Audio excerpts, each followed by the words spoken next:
कुठं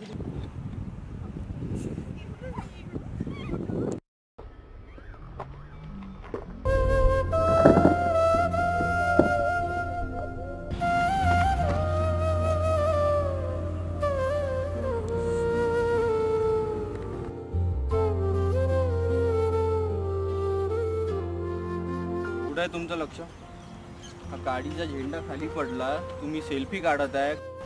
झेंडा तुम्हाला सांभाळता येत तर कशाला लावता गाडीला? गालावर टॅटू आणि ते झेंडे लावले, तुम्ही फुगे लावले, झाला का तुमचा देशावरचा प्रेम संपला का? तो झेंडा खाली पडला, कुठं होतं तुमचं लक्ष? देशभक्ती मनात ठेवा, शो ऑफ करायची गरज नाही तुम्हाला.